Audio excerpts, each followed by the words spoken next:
nice soothing music for your soul on a Monday before talking to Nick on a podcast. And we're still missing Andre. Who's that? Yeah, I don't even know where he is at the moment. I'm trying to get Yeah, hold of man. him. I think anyway, we'll see. Alrighty. So, how was your Sunday? Good. Oh, Sunday was awesome. We had a baptismal service. Baptismal service. Yeah, Woo! man. So Nice. we baptized a 14-year-old boy. Okay. Yeah. So You say under that like 16 you're year waiting olds. for. Just, Are you I know waiting for my some Baptists reaction? disapprove of, people who haven't finished going through puberty yet. But, if Right, they can't right, get their right, gun license, should they be able to get baptized? right. I see where you're coming from. And Well, one ex-Roman Catholic, older woman in come her on. sort of later 50s. Yeah, which was awesome. Wow, excellent. Yeah. That's that's one for Geneva, right? Yeah, it was really, really encouraging. So I got to preach on Remember Your Baptism, Oh, the cool. good old Martin Luther moniker. So that's great. Had she been baptized as a Roman Catholic? Yeah, she would have been. Yeah, she would have been a very devout Roman Catholic. Okay. Yeah. Yeah. But before faith, like christened, basically. Yeah. Yeah. Okay. Good. Cool. Well, yeah. What we did on Sunday, thanks for asking, is you know, we just preached and we did the whole normal thing. It wasn't actually that. We didn't have a baptismal service, Nick. So um, but yeah, no, it was good. So the Um, powers of the age to come were present through the means of grace. I know, yeah, that's the thing. It really did. I had a moment because I've just it might still sound this way. I'm not sure. I'm not, but yeah, I've just been sick for the last 2 weeks, and I'm splattering my way through the sermon, and we're just doing our thing, and just in weakness, the Sundays where you're just like, oh man, I've got none of this. I can't create anything. I can't do anything. I'm just Yeah. sort of like, and it's just really it struck me, sort of halfway through. Just you get those little moments, halfway through the singing and you're about to like, what's actually going on here? It's quite amazing if you think about it. You've got a group of people in a world that hates Jesus that are here in their weakness and brokenness, and all of us just struggling with our stuff, and we're experiencing in truth a moment that is really essentially like the eternity we will spend together, Mm. where you get this little group that is not like the world, and it's singing to Jesus.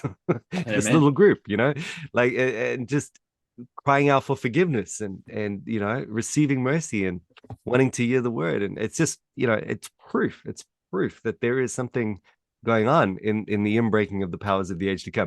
I know it kind of sounds, when I say it out loud, it sounds a little bit mundane, but it's, in the moment where it just kind of. Well, I mean, here's the relevance, Mike, and to put it as a segue, are you saying the church is the only eschatological community and Oh, expression of the oh, kingdom of oh, God on earth? I like it. I like it. I like where you're going with that one. Yes, yes, that is what I'm saying.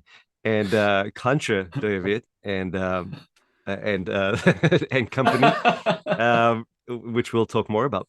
But yeah, no, that was a good moment for us on Sunday. Anyway, Fantastic. I can see you're ready to go. But you want to answer a question? Someone who Yeah, yeah. someone yeah. So there was a question in the YouTube feed when we were discussing, I think it was theonomy, and Yes. I was just blowing a gasket in my frustration with regards to progressive covenantalism, and Right. and a question was put forward. So I'll just read the question.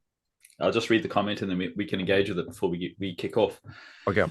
So he says, your comments on progressive covenantalism. You framed it as an exegetically derived structure and presented the covenant theology of Kline as historical.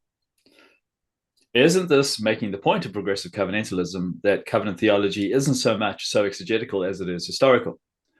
It's almost as though the confessions trump the exegesis of scripture. So he's saying to me that, if we want it more biblical, shouldn't we be going with progressive covenantalism?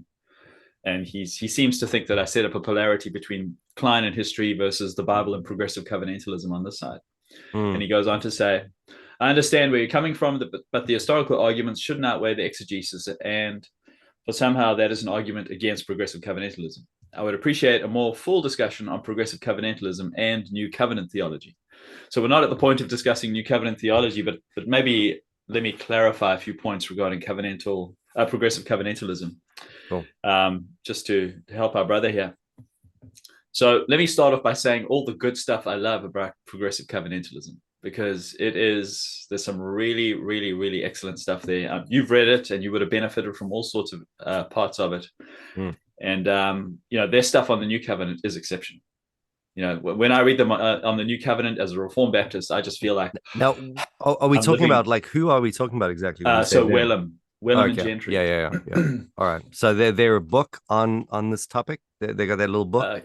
Kingdom Through Covenants. Oh, are we talking about that one? Because they've got another Well, one. There's another little tiny well, it's not little tiny, but it's called, I think, Progressive Covenantalism or something. Yep, there's that one as well. Yeah. My comments were inspired by a Four Views book where Horton does the covenantal view, Wellum does the progressive covenantal view. Right. And just from a very summarized number of statements that he made, I was triggered in all sorts of ways. Okay. And that's what he was experiencing, and that's what his comments are responding to. Yeah. But so anyway, just to say that I actually appreciate a lot of what progressive covenantalism is doing. Yeah. I really appreciate. I mean, if I wanted to give anyone a textbook where they go get some good hermeneutical tools, I think Wellum has, just in a very clean way, just outlined the Christotelic nature of the scriptures.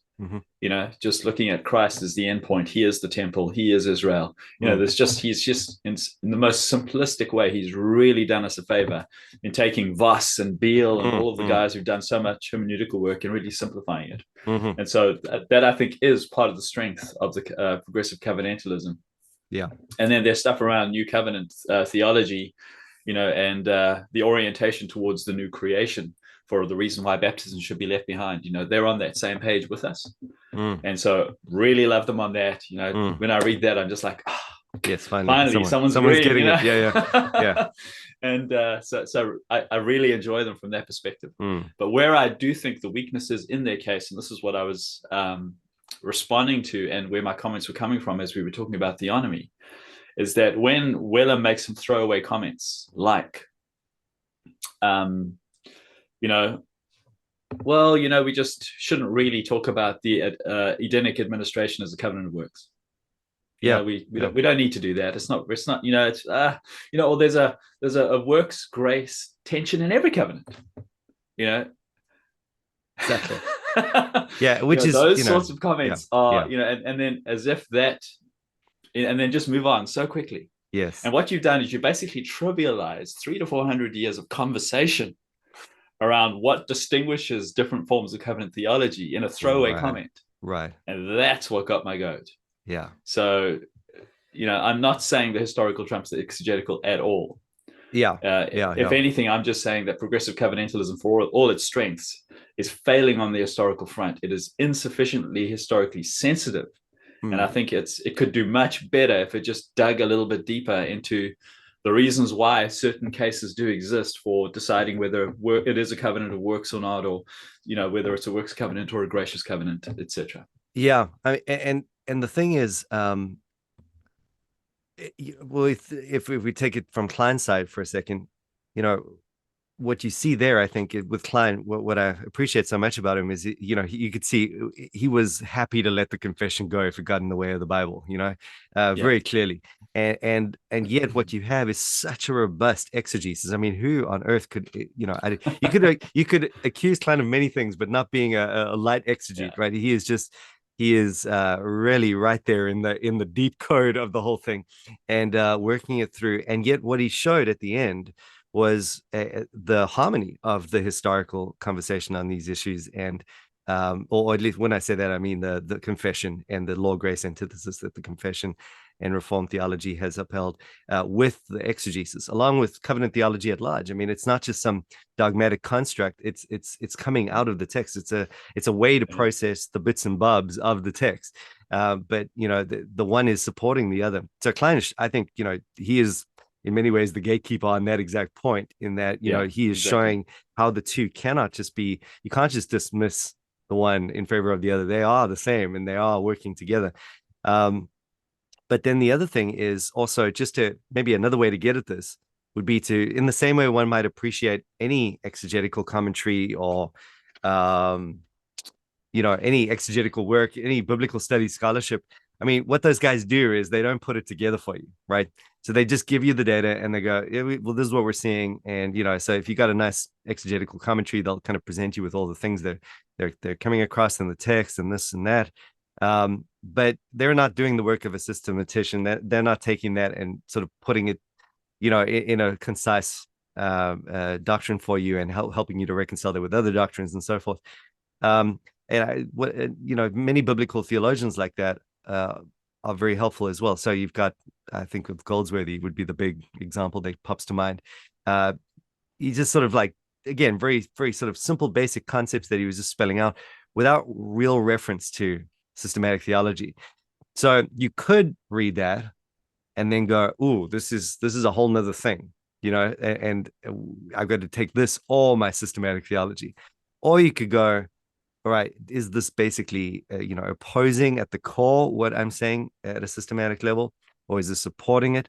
And so when I read Vellum, or Wellum, I see, sorry, it's the South African W coming through there.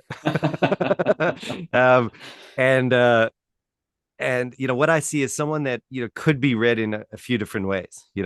So he makes those comments, but they don't have to be definitive of what he's saying. So a lot of what I found, if I was coming at it from a strong Kleinian perspective, what they were saying in progressive covenantalism just fit right in. And I let the and I agree. I think the exegetical work is great. Yeah, it just dominates. It's just not as, they haven't made the equivalently powerful argument in progressive covenantalism. So the one just dominates and gobbles up the other in some sense. So to do that, I think is kind of helpful, because that means you're not only reading Voss and Kline and people in the Reform stream. You got to read everyone, and then you're just sort of seeing, okay, well, on these little points. So I haven't seen. I mean, with Vellum, Wellum, not Vellum, Wellum. I haven't seen. I mean, there are some moments that you could, but especially after having that discussion with him, on that covenant theology panel, I realized, I had read him in such a way that he might have been opposing some dogmatic, systematic constructs. But in conversation, he's just a lot more chilled about it. And he's saying, hey, I'm kind of happy with that. He's just not going there, basically. So, that's what I felt. Not that he was opposing, but that rather he was trivializing what was actually a gospel issue. Yeah. And if you're not recognizing there's no grace in the covenant of works, then that's where Kline's game is. That's where the whole pushback is against theonomy and so on. And and to make a throwaway statement to trivialize all of those discussions is to lose the importance of those discussions as it defends the gospel. Okay. Right. Let's get to it. We've got Kline's response to Dooyeweerd and Dooyeweerdianism. Right. And so this is we're obviously, I think if anyone's hanging with us on our most ambitious series yet, we we're way into it now, and we've looked at Kline's covenant theology. We're working through my book, Covenant, Lord, and Cultic Boundary, and we're just getting to the point now where Kline's sort of starting to tackle some other covenantal systems. And sorry if that beep's coming through. My goodness, everyone's trying to get hold of me. So we are basically looking now. We've looked at perspectivalism, we looked at theonomy. Now we're looking at Dooyeweerd, which is kind of the big one in many ways, because it's closest to home in some. It's sort of, these are the guys you actually might be friends with. So you want to be careful exactly. where you tread. Yeah, exactly. So any thoughts you have to kick us off? Well, I mean, I think just to double down on that, I mean, this was probably because it's less contrasted and a lot more similar, because it shares more common ground. Yeah, I found it harder to sort of get my head around. Yeah, it took me a little bit longer to see why Dooyeweerdianism is right and wrong at the same time. Yes, and good and perhaps even slightly troubling. Yeah. And the reason it's troubling is not because it's as heretical as something like theonomy, but because a lot more of the people that I hang out with are going to like Dooyeweerd Yeah, for and sure. reject Kline for Dooyeweerd. And Yes.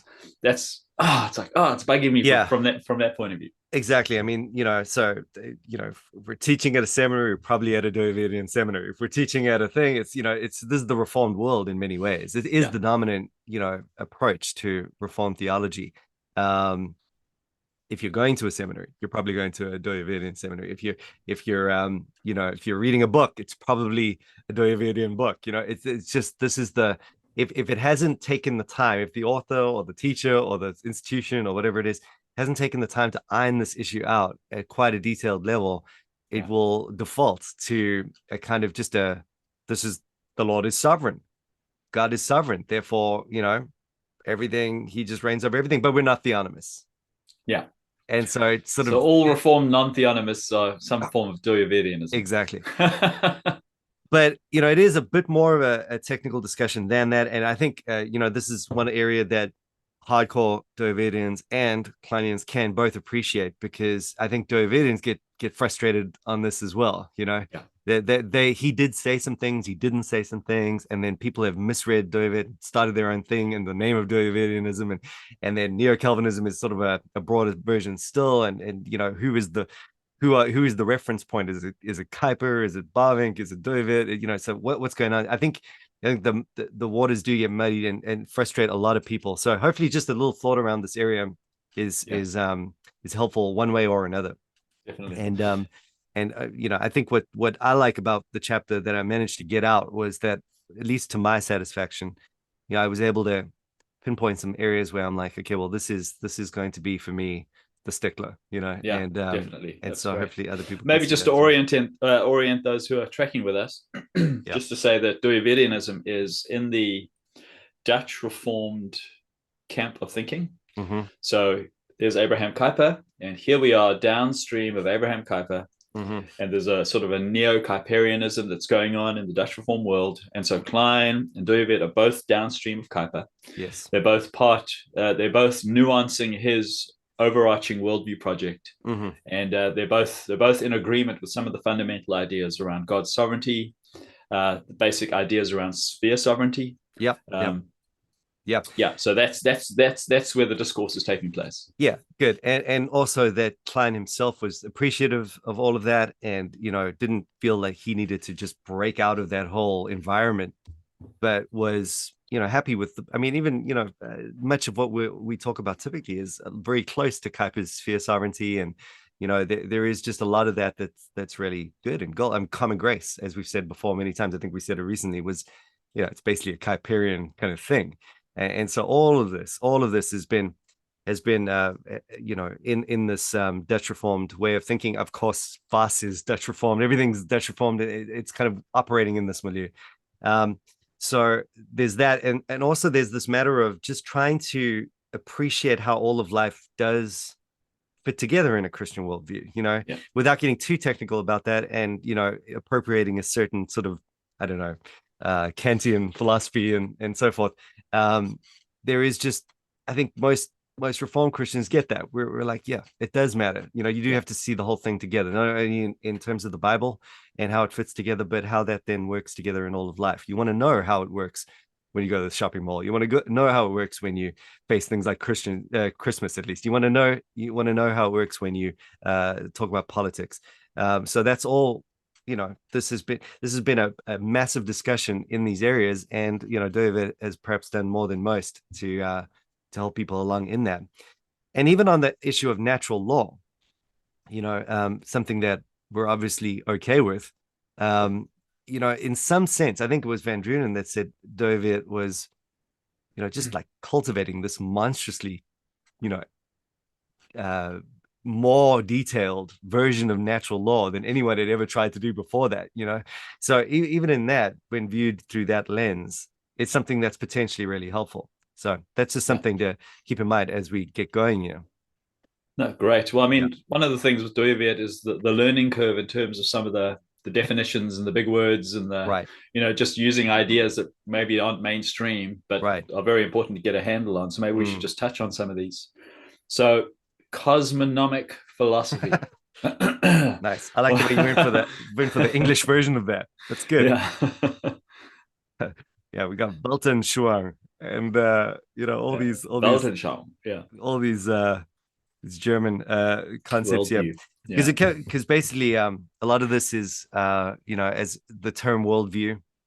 We throw it around regularly, but it came from Kant, and Yeah. then it was adopted by some Christian guys by James Orr, and then Kuyper got hold of it, and then it became like a Calvinistic idea, and in the process, um, one of the critiques of this whole approach is that it really just imbibed a little too much of all of that. That philosophy that was so mainstream at that point. They were interacting with it so much that ironically, even though they wanted to break away from it, it ended up just filtering into the whole way of processing it.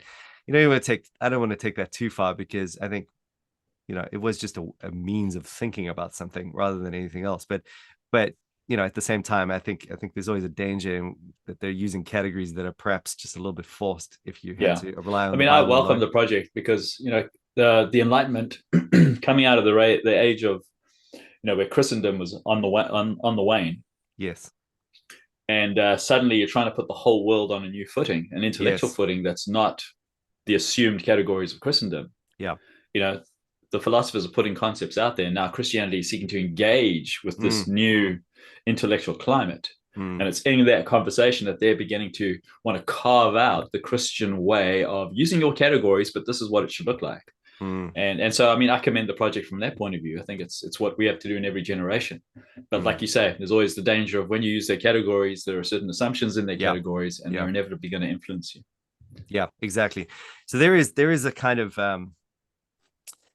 I think Fesco helpfully talks about it as a kind of benign worldview theory, where what we've just referred to now, in that you're just wanting to see how it all fits together. Just give me a way to take the Bible and relate it to all of life. Don't leave any part out, you know. But then there's another kind of Kantian idealist version of this that is not benign, that is very malicious, or whatever you would say, and that's that everything must be reduced to a single principle, and Yes. and that even an Archimedean point that is not completely within the biblical mode of thinking is going to create dualism, and you have to have a monism. It must be a structural Yes. monism of all things, and so these kinds of ideas are just like a little bit more than anyone would think to have said about it, unless you had some sort of philosophical sort of drive moving you along on that. You're seeing a problem if that's not the case. Well, it's like the problem of the one and the many, sort of. Yes. Then you try and make that, you try to fit every philosophical and theological discussion that's ever taken place under the umbrella of the one or the many, Francis and you Schaeffer try to comes to slot it mind. all Yeah. in, Yeah. Totally. That's the magisterial use of philosophy, not the ministerial use of philosophy. Yeah. Good. Yeah. So, and you mentioned the cosmonomic project, or the cosmonomic philosophy that he came up with. I think one of the things that we'll see as we go on is that probably that lent too much on this monistic sort of, like, it has to have this one single structure, and but insofar as it stood, it was really, and it is perhaps helpful just to think about this. It was this idea that God created all things, right, with certain norms in place. Together with the creation come these laws and norms, which I think any natural law sort of person can appreciate to some extent or another, or just physics or anything. They're sort of reducible to these certain spheres, and each one has their own dimension to it, and for lack of a better description, and it was part of the job of Adam, as the one who had dominion over these things, to discover these things, to look into them, to sort of be the priest and the farmer and the king and the scientist, and just be the guy that investigates and discovers. There's a joyful process of learning and discovery and figuring these things out, so as to, as Kline himself said, apply the maximum of his brain and brawn to the task of global mastery. So fine, no problem. That part is clear enough. And do we deny that those things were part of? No, of course, that's perfect, no problem. The trick comes in that obviously when the fall took place, you've got a complication there in that how do we now go about that task? And then as we were talking about the other day when we looked at neo-Calvinism in general, you've got to almost ask what the goal of that original task is up front. What was the goal? Just to develop a sort of utopian society, and once you've sort of mastered these laws, that's really you're just living in that for all eternity? Or was the goal to get to something that really, however we want to talk about it, it transcends those creation norms? It becomes a new creation. It's a sabbatical structure rather than a protological sort of ideal structure. And if that was the case, even before the fall, if you do have this whole, this mandate to master the atoms, that was to lead to a Sabbath reality that is beyond that, then that is important for this discussion as it goes forward, because that then becomes the whole sort of dividing line. I think you've got within this cosmonomic philosophy another idea that is commonly referred to amongst neo-Calvinists, and that is the structure direction distinction. That God creates this structure, and when the fall happened, the structure itself is not compromised, right? So it's not that now we have to throw this world away because of sin. The world itself is still fine. The laws are still there and everything's still in place, but there is now a change in direction. And so the idea amongst Dooyeweerdian scholars is just to go, we see the problem with sin, it presents this great antithesis, but it doesn't throw the world away. And so if Christ redeems us and changes our direction, then it just remains our task to go ahead and develop those creation norms, as before. So it sort of puts us back in the garden immediately, and we just keep going, and so Kline, let's just, we can chat about this from this point, I think, because Kline, what he does is good. He comes along and he goes, even the fact that he'll talk about it this way shows he wants to work within these categories. He says, there is a structure and direction distinction. That's fine. I got no problem. I appreciate what Dove is trying to do with this whole worldview thing. But all that's going to do after a fall is just show that the common grace institution is now legitimate. That's all that we're proving there. We're still not getting to what the Sabbath structure is all about, So if anything, he's just using everything David said there and saying, yeah, good, fine. That's why we don't have to rebel against the common grace institution. It's there precisely because it retains its structural integrity. So fine, to the degree that our direction is, changed by Christ and his work of redemption, that will then affect positively the structural integrity of common grace, and we'll work for its embedments and all these things that common grace are for.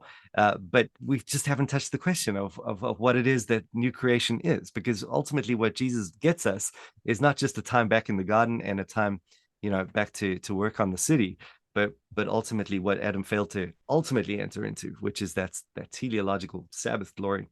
And exactly. And that's what now is in focus, and that's what Kline feels is the problem. Like he has missed that. He's got no place for that. And there are other elements of biblical data that he's missed too, according to Kline. Yeah, definitely. I mean, just I appreciated the structure direction sort of distinction there. Mm-hmm. When you're looking at the world and you look at it in terms of its structure, so you've got things like maleness and femaleness. The world's all about that at the moment. Yes. And Dooyeweerd saying, amen, that God put that in place. That's part of the structure. That doesn't change. Mm-hmm. You've got marriage, you've got childbearing, you've got work, you've got the development of culture. These are all things, these creation ordinances, those creation norms all belong to the structure. So, I mean, but the direction, sin hinders the direction. So here's a good example. So divorce would be upholding the structure, yet changing the direction. Yeah. But homosexual marriage would be violating both the structure and the direction. Yeah. And so this so we would have full agreement. And this Yeah, it's a useful tool for analyzing these sorts of sins and exactly. situations. Yeah. Um, yeah. So I mean, I think it's great. Yeah. Well, and even on that, I mean, what a useful tool for common grace institution, arguing at what we're shooting for there, and I mean, sure, we might not take that exact argument when in that public sphere, but Yeah. for understanding and analyzing and dissecting and seeing where we disagree and agree and what is permissible, even in a common grace scenario, is it's massively useful. So I think Kline was seeing all of that. Yeah. So I think that we need to make that clear, that this is it was never anyone's intention to sort of back away from that and go, the whole thing's broken, whatever. But now we come back to this whole issue of all right, well, if there is any philosophical underpinning that's driving this, then it's gonna clash with some biblical detail. We've already mentioned the Sabbath thing, which is perhaps not spoken of enough in the literature. But one thing that I'm really thankful that Kline does get at in Kingdom Prologue is this whole, this there, even just if you think about post fall, I mean, now we have this reality of eschatological, not only blessing, but judgment, right? And so intermediate state, eschatological hell, these things that are now in view, which are defined specifically as those things which are outside of the kingdom. In other words, they don't fall within that structural sort of monism. God is explicitly mentioned as the Lord over those in hell. The problem is not the devil and his party down there. The problem is the Lord and his wrath and his presence to bring judgment for all eternity, right? So the whole he is completely sovereign over all of that, and yet it is explicitly said to be outside of the kingdom. So that creates a categorical sort of thing that you've got to deal with now.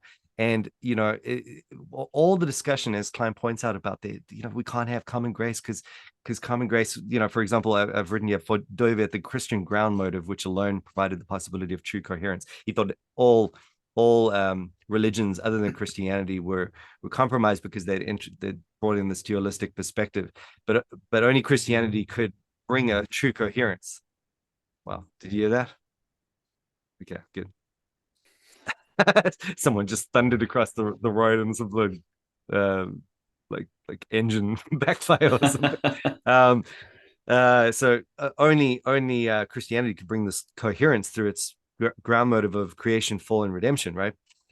And yet he was frustrated that even in Christianity, Roman Catholicism had sort of returned some sort of weird version of it, and the Reformation had compromised through the scholastics and whatnot. And so he was trying to get back at this whole thing. But part of that meant that if you bring in common grace, if you talk about a natural law, if you do any of that sort of stuff, it's like basically going back to this dualistic understanding of things, and it's not coherent. So he showed his antipathy for that idea very clearly. And when you have basically Kline present his views, he's saying any talk against common grace as a different sphere, or what is the word I'm looking for? A different realm, or probably not realm. Yeah, different realm. A different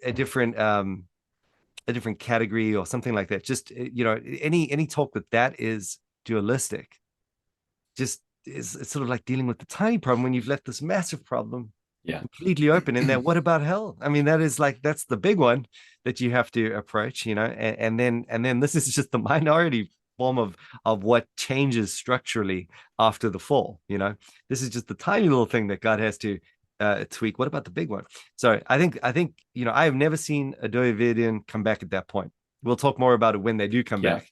I mean, my basic feel is that it's a case of radical continuity between Eden and this world. So Eden, everything was the kingdom of God. Yeah. And then you have a fall, but now everything is still the kingdom of God. Yeah.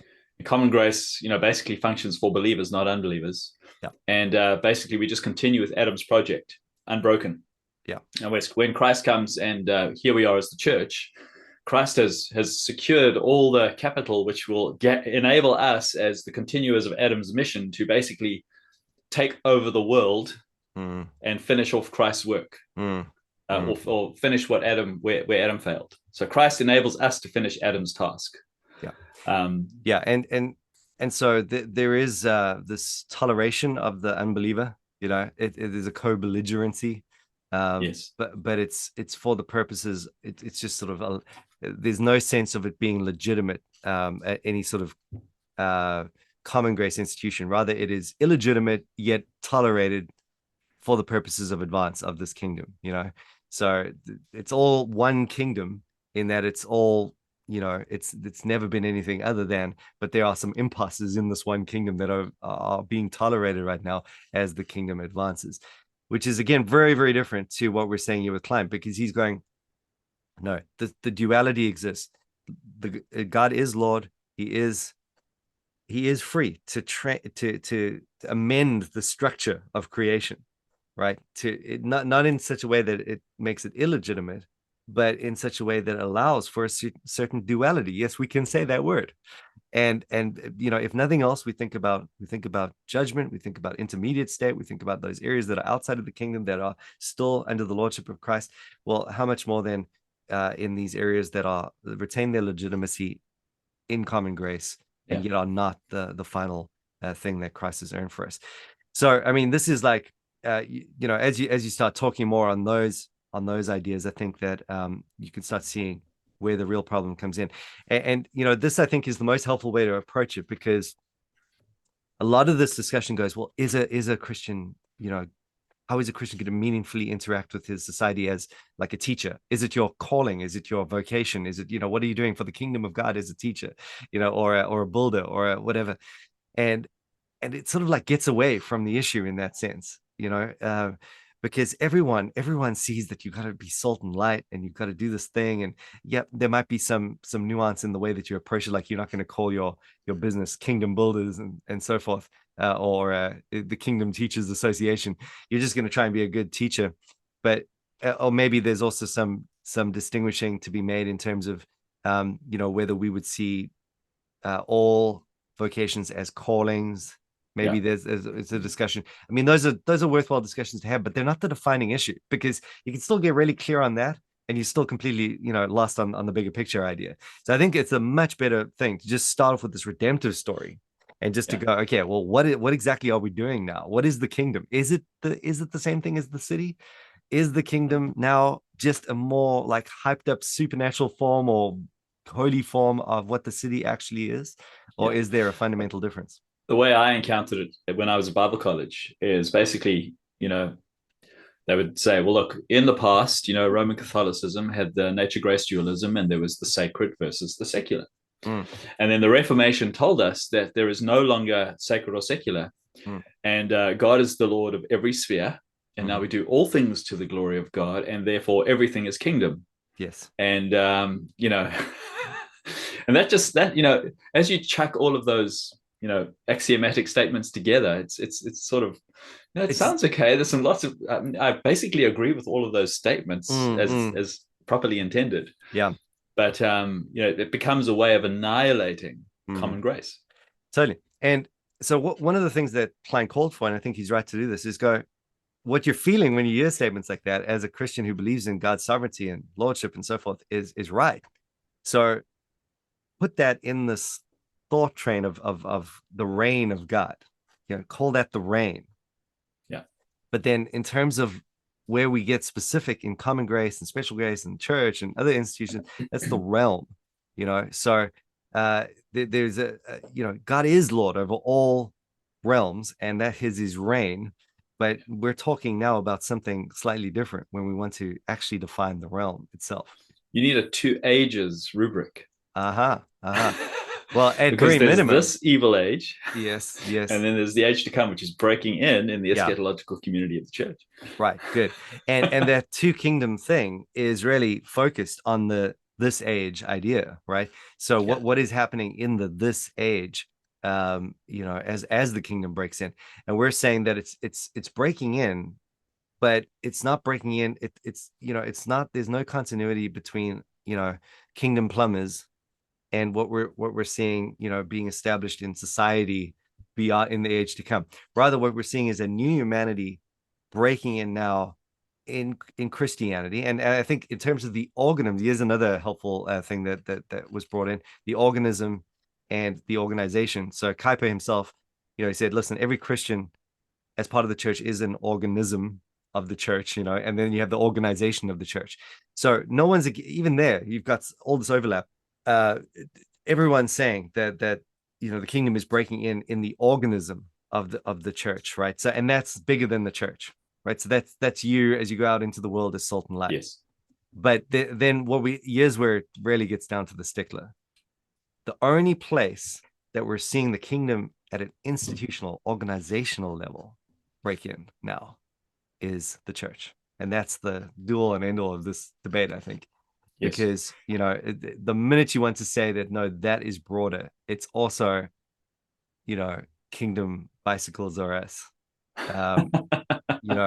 and kingdom plumbers. And then that's where that effectively takes away the special nature of the institutional church at this point as the thing. That if everything's holy, nothing's holy. Exactly. So there is, in fact, a secular sacred distinction, right? At that level, but people mishear that. And that. Yes. What are you saying? I think we're saying God's not king somewhere. Right. God's not king, or Christians aren't everywhere, or and they also think we're saying that Christians shouldn't do work well to the glory of God in those areas. Right. Or now they can just, if secular culture is legitimate, then just have at it, go and binge watch whatever you want. And, or they think we're saying that there's a neutral space where God's laws don't matter. Exactly. And so you've got to, the language has perhaps become a little bit unhelpful in that regard, but it still has the shock value of making the point, which ultimately needs to be made. That there is some sense in which you taking communion is not at the same level as you mowing your lawn. You've got to just appreciate that there's something sacred and something secular going on. And one of the ways that you can get at this is that everyone can mow their lawn, and it does not affect anything. And yes, you can subjectively, internally mow your lawn to the glory of God, but there is something that is going on in your participation of the means of grace as a member of the church that is different. I think what it does is Kline's view really raises our ecclesiology, because it distinguishes the church and the importance of the church, its distinctiveness in culture and its role in culture. Because what it's basically saying is that our coming together for worship as the people of God, to sit under the means of grace, to enjoy the powers of the age to come, to manifest the finished work of Christ through what we are. By this, the world will know that we're his disciples, by our love community that we're building as his people. That is the light and the salt in this world. But we can't equate that with what we do on a Sunday with what we do on a Monday. When we go to work, let's say I'm the mayor and I go be the mayor of a town, that work is not equal to the work that's going on in the church.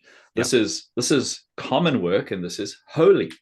And we need to recognize the difference between those things. But the trouble with Dooyeweerds, everything is kingdom. It's basically, it diminishes the distinctiveness of the church. And so perhaps, I don't know why people couldn't say to themselves, well, I'm just going to worship God by sweeping the street today instead of worshiping God by going to church today. Well, this is kind of the way it's gone, I think. And that's the problem. And, you hear a lot of neo-Calvinists that appreciate, they typically, this is their opening line. Well, we've got many bad things to say about two kingdom theology, but the first thing we got to say is the way it makes the church, it puts the church in its own space and upholds that ecclesiological element and so forth. And, so they're feeling that, one of the problems on their side is that it just, nothing, everything's holy, nothing's holy. That issue leads to a very practical, like, why are we going to church exactly? And what is this, what is the point of this? And then a politicization of the church. In order for it to be relevant, it's not that you can just do worship. You've got to make it relevant in that it equips you, or something. There's got to be something that helps you do kingdom work elsewhere. And so there's this whole, I suppose, backwards movement on that point.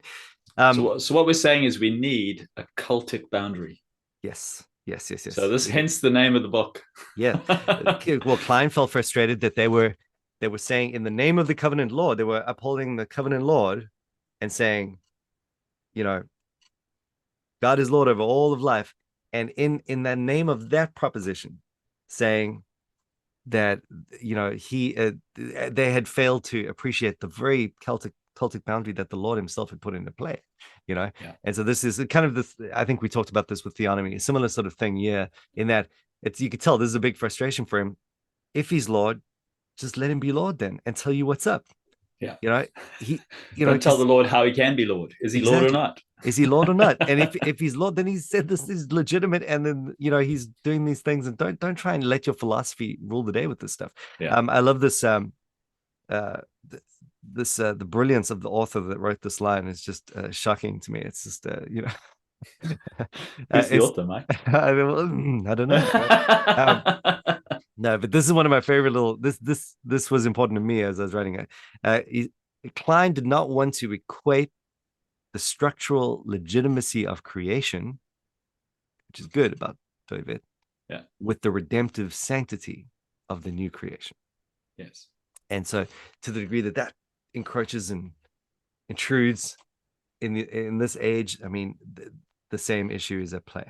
I mean, Dooyeweerd's system lacks a true doctrine of consummation. Yeah, and that's not to say that Dooyeweerdians don't have that doctrine. No, but the necessary distinctiveness of it's sort of biblical distinctiveness of that doctrine. Right. And it comes through. I mean, I realized when we talk about the ground motive idea with creation, fall, redemption, it's more philosophical than biblical theological, but still, it is kind of curious that there isn't a creation, fall, redemption, consummation. That would help a lot, if you just put that there. It would lessen the concern that everyone has on this issue, and that it doesn't feel like it's necessary even to have a consummation under this Dooyeweerdian rubric. So there's that. I mean, that kind of that basically gets at what we're saying. I suppose the whole thing with as Kline responds is, all right, there are important points of disagreement, the important points of agreement, so it's in-house, but disagreement first. Kline's not willing to identify the common grace order with the holy kingdom of God, and that's a big deal. This is because the redemptive kingdom, in his view, is not merely a directional return to the structural norms of creation. Yes. It's more than that. And that really, for me, that comes down to the actual, literal substance of this whole debate. So, the point there is not to be contentious, but just to go, okay, let's talk about that. If we can find alignment on that, maybe someone needs to change, maybe not. That's the big deal. And I think I think you put it this way, and maybe you can expand on this because it's using Klinean categories that are helpful. To take us back to creation is to build megapolis, not metapolis. Yes, exactly. At best, if which is even in doubt. Can we even do that? Because you would not, in order to get megapolis, you would need no sin. To be in existence. That was the original deal there. But let's say that the directional return in redemption brings us to not even having remaining sin in some sense, in society and personally, and sanctification just leads to such an enormous point that could even be achieved, which we're on shaky ground there. Yeah. But let's just... that's where idealism really creeps in. Right. And so, but let's say you could do that. That would only be megapolis, which is not the point, So the world at best can only ever be megapolis. Yeah. Without the eschatological. If we're taking it back to creation's full potential is megapolis, not metapolis. Right. And even without sin and Adam's full enjoyable sort of process, it was still, Kline argues, and I think he's right, it was still reliant on this whole, now God brings the final consummation, the epiphanic flesh. Yes. And this, he brings it into the resurrection, the new creation. The thing imaged by man is that God goes from work into rest, right? He enthrones his Sabbath glory, and he invites man to join him, and that will never happen. Man can never build a Babel tower, basically. There must be God descending. There must be God doing what he does to heavenize the earth ultimately, and at that point, look, Kline saw very little continuity, even with that cultural, thing in place. Let's say all the holy cultural aspects of a megapolis creation, even that had very little continuity with what that's so super far above heaven I state looked like. Yes, there would be continuity, but even there it would struggle. So how much more then for when we're dealing with the discontinuity issue with a common grace structure that's managing sin effectively. It's a negative process from the ground up. It's just restrain. Don't let this get too bad. Be realistic about this. Be penultimate in this, and so to even think in terms of what it is that is now being foretasted in the church and will be experienced for eternity as being continuous just by our cultural labors is just crazy. Yeah. And I think that's a helpful insight by Kline, because he's basically saying, okay, I'll let you have your cake and eat it. Yeah. Let's go back to creation. Let's give it its structural and directional integrity. Yes. And it still doesn't get there. It yeah. can't. So you're still minus the eschatological consummation. And he gives more of a cake too. He basically says, let's do it. I think it's a good idea. This will be great for common grace. So let's go and figure out, I think Dooyeweerd's done a standing job in really tracing out some pretty, true things that are just amazing about the way the world works. And the more that we can know about this, the better, because we are under a mandate, to master the atoms in the Noahic sort of refracted, cultural mandate. So go. That's a good set of tools right there. But even, do your best. all it's going to do is ameliorate, this fallen condition for a certain amount of time. And I think people don't appreciate that is Kline is willing to put the mandate into cultural mandate. Oh, totally. Go do it, but just you can't do it to the same end that Adam originally could have in the context of a covenant of works. We had a different covenantal context, therefore it's a refracted cultural mandate. Right, exactly. So go do it. Go. And who should I read when I do it? Well, read Van Drunen, read Dooyeweerd, read whoever read them all. Because have modest expectations about what you can accomplish through your work. Right, and that's really where we're more on.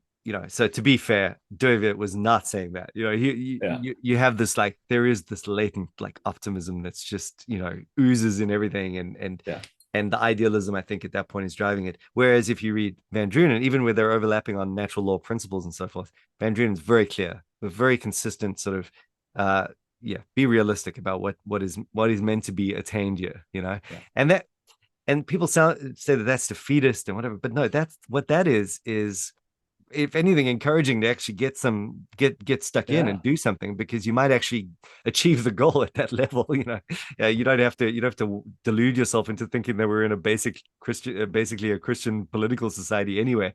You can actually, in a really pagan scenario, no matter what the level of society, you can get stuck in and hope, and you can shine your light for Jesus through your daily work. Right. And even in politics, you could get stuck in and achieve modest little things that really make a big difference. And that is a success in the rubric of common grace. So one of the things you bring out is the difference between the subjective sanctification of culture in the life of the believer. Yes. And not the objective sanctification of culture. Maybe let's elaborate on that. We're sort of touching and on again, it now. That is just a helpful way to kind of mesh into the discussion, a lot of the good of what you're reading in a kind of neo-Calvinist kind of book and rhetoric in general, where they're going, guys, let's get out there, let's shine our light, let's be salt, and so because it goes a little bit further than that, the tendency is to reject all of it. But he's saying no, they're absolutely right in so far as all of life, because God is Lord and you are the church out there in the world at a organism level, right? Every part of your life is now not done to some neutral, in the presence of some neutral reality, but you're washing dishes to the glory of Christ. You're doing all of those things. You whatever your job is, you're doing it as worship to Him. So all of those basic biblical things, no one's trying to get away from those basic biblical injunctions, but it's subjective. Right. And so it's in the life of the believer. It's in you, right? Even that might not be, it's objective in the sense that you're real, right? But it's in you. It's not making the plate that you're washing a kingdom plate, that now has its, worth in this great big redemptive thing. That plate can be thrown in the bin, and that's fine. We will have other things in heaven. The point is that you have subjected your, or you have you have subjected all things to Christ and you've worshipped in that, and that you yourself are going to be the matter of the new creation. You're going to be the thing that makes it through. And just layering on that is basically, let's go back to washing that plate, because that's such a mundane activity, but right. But let's do it to the glory of God. So let's talk in terms of category of transformationalism. So the believer, as he is doing it to the glory of God, independence upon the Holy Spirit, manifesting the fruit of Spirit, is birthing in this evil age some of the substance of that new age through his sanctification. Yes, exactly. So there's real transformation happening from one degree of glory. We're being conformed to the image of Christ. The glory of Christ is shining in our character as we apply ourselves as that mother washing the dishes again. Yes. As she serves her family in her God-given role to the glory of God, right. She is subjectively experiencing transformational things. Right. But that plate's not being transformed. No, exactly. Yeah, and it's what we've called sanctification. That garbage that comes off the plate is not holy garbage. No, exactly. and as the whole I think Horton said, the stir fry you're making to the glory of God, it's not unique to Christianity. A Hindu, believer can make good stir fry, and it could taste exactly the same. In fact, it could taste better. It could probably would. Let's be honest. And that affects nothing in this whole thing. But yours will glorify God more than theirs because you're in Christ. You're doing good work, and so on and so forth. Exactly. And so we're saying all this transformation doesn't happen in purgatory. It happens here, right? And it's sanctification. And there is no purgatory, Mike. There is the burning away of fire, and per means fire. So no, I'm just kidding. But yeah, I mean, so the idea here is that what we've called sanctification is really, it's totally malleable with this transformation idea subjectively. Yeah. We just got to put transformationalism in the right place. Yes, we like that. That's good.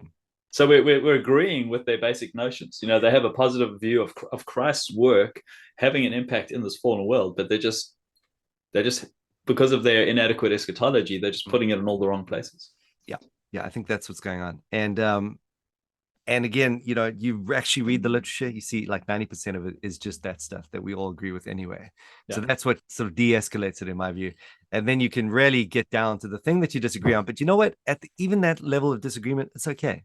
Because look, within the Reformed Church, you've got post-millennialism, you got premillennialism, you got every kind of millennialism, you've got this, you got that. So we got a lot of disagreement. So it just sort of downplays the disagreement. Go, okay, well, we disagree on that point. But, it just helpfully pinpoints where that disagreement lies. And, it might just be that everyone has to kind of work this out for themselves and figure out. Thankfully, it's one of those areas that our getting right on this doesn't determine the outcome, in the sense that Jesus is going to make the new creation and we'll all be there at the end and be Baptists. And amen, brother. Finally realize, finally everyone will know as they are known and become Baptists. Exactly. No, but we we appreciate a lot of the guys out there doing their thing. We don't appreciate so much the liberalism that creeps in with neo-Calvinist stuff.